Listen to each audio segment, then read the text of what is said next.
bem-vindo a mais uma edição do programa Mais Agro.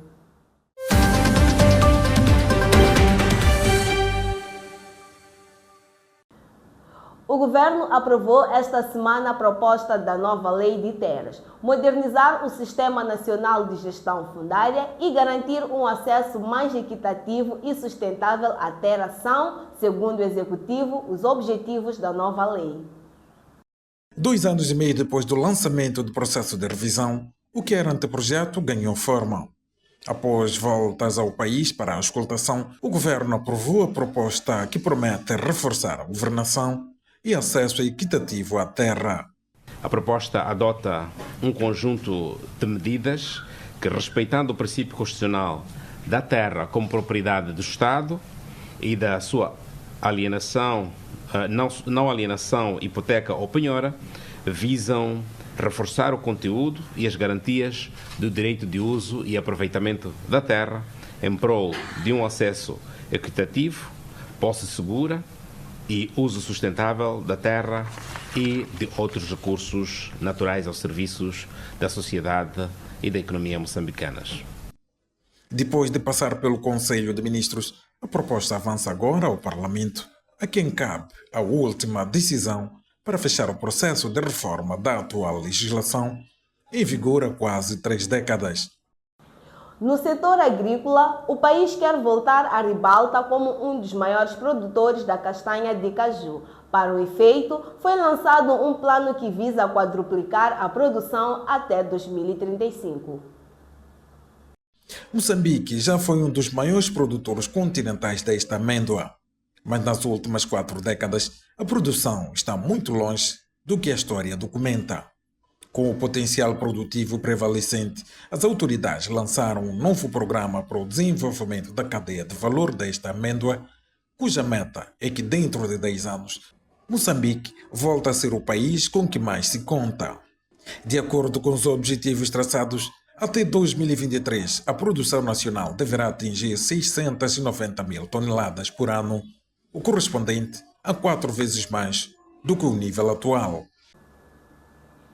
Já no setor da avicultura, bons ventos sopram na indústria nacional. Com o nível de produção nacional a crescer a ritmo acelerado, a meta agora é acabar com as importações que ainda cobrem o déficit da procura interna. O frango é um dos produtos que mais vai ao prato dos moçambicanos. Com o nível de consumo a aumentar, a produção interna também avança na mesma direção. Contudo, ainda não consegue satisfazer a procura. O desafio agora é mesmo mudar este cenário. São cerca de 135 mil toneladas que são produzidas e pouco menos de 20 mil toneladas das importações. Significa que estamos menos de 20% do nosso mercado é abastecido por frango importado. É uma prioridade dentro do nosso mandato fazer os possíveis para que Moçambique atinja a plena suficiência alimentar nesta proteína. O setor privado manifesta a disponibilidade para superar este desafio, mas diz haver barreiras que devem ser ultrapassadas. O elevado custo e a escassez de rações em certas localidades, as limitações de biossegurança e sanidade alimentar, o acesso restrito ao financiamento, a fraca capacidade de processamento e de agregação de valor e as barreiras logísticas e de mercado. No setor ambiental, a cidade de Maputo foi palco do lançamento do roteiro da cooperação entre os países da língua oficial portuguesa. O objetivo é acelerar a transição energética entre os países desta comunidade. O roteiro aprovado em Maputo no decurso do 5º Seminário de Energias e Clima da CPLP estabelece bases para uma cooperação prática e sustentável nas áreas de energias limpas e finanças verdes entre os países lusófonos. Com uma meta até 2030, a estratégia orienta-se em 4 eixos centrais, nomeadamente planeamento energético, formação e liderança, mobilização de financiamento e aceleração da transição energética.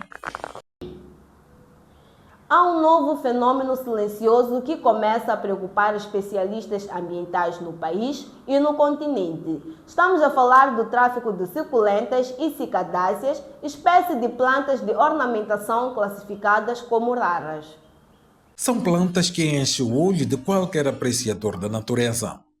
Com alto valor decorativo e ornamentação, as suculentas e as cicadáceas estão na categoria de plantas raras e ameaçadas em muitos países como Moçambique. A causa é que, segundo fontes oficiais, estas preciosidades já começam a alimentar redes de comércio ilegal que ameaça a flora endêmica e ecossistemas frágeis no continente africano. Entre 2021 e 2022, várias plantas destas espécies foram apreendidas no Aeroporto Internacional de Maputo, a caminho do contrabando.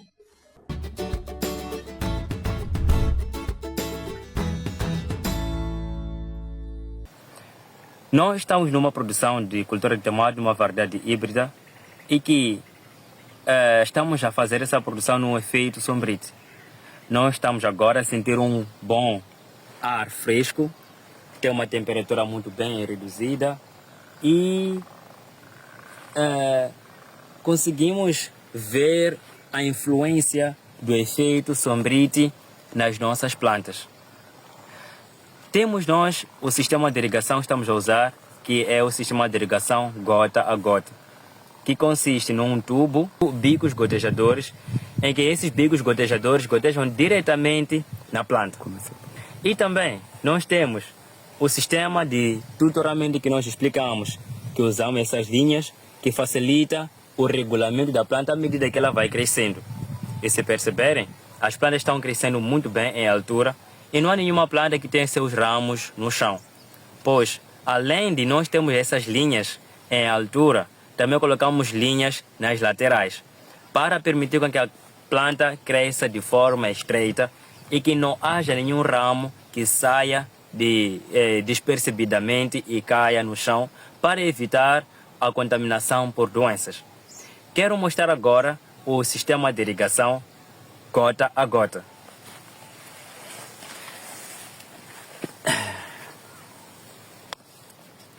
No princípio, explicamos a questão da poda, que nos ajudou muito porque as nossas folhas não tocavam mais o chão.